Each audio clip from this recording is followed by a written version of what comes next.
يا مرحب يا مرحب بيكم يا 300 ألف أهلا وسهلا. القاعدة رقم 9 دي بقى يعني الحكمة. الحكمة كلها في القاعدة دي بتقول ايه؟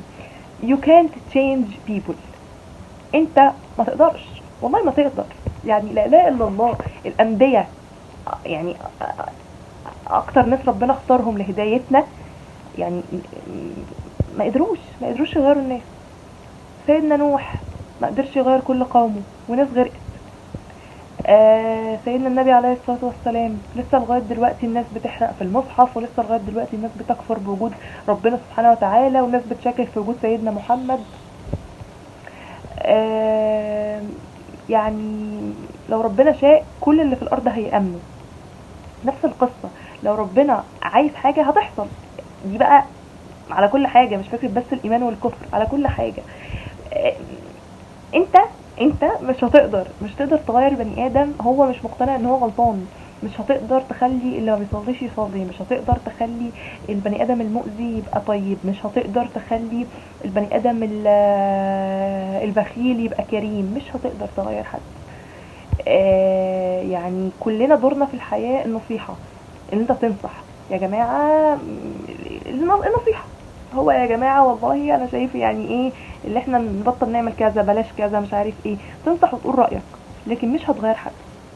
فلو دي هنطبقها من قواعد الحب، مفيش حد بيغير حد. انت عاوز حد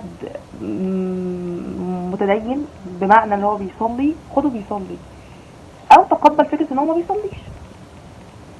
عاوز حد لا، بالنسبة للولد يعني عاوز واحدة ست بيت، خدها ست بيت من اول. يا اما تقبل فكرة انها تكون بتشتغل. عاوزة واحد يكون شغله وما فيهوش سفر، خديه من الاول كده. يا اما تقبلي او يبقى عندك تقبل ان انت يعني تاخدي واحد ظروفه كلها او ظروف حياته او طبيعة شغله سفر على طول، وهو على طول متغيب. اختاره من الاول.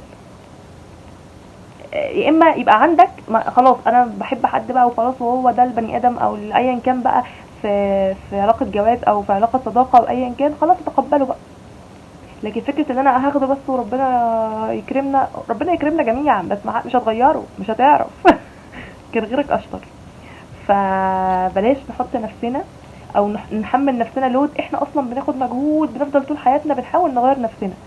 فبالتالي مش معاك عصايه سحريه عشان تغير الناس. ربنا يهدينا جميعا ويغيرنا جميعا للأحسن. هو بقى اللي في إيده فعلا التغيير الحقيقي، من بره ومن جوه، لينا ولغيرنا. السلام عليكم.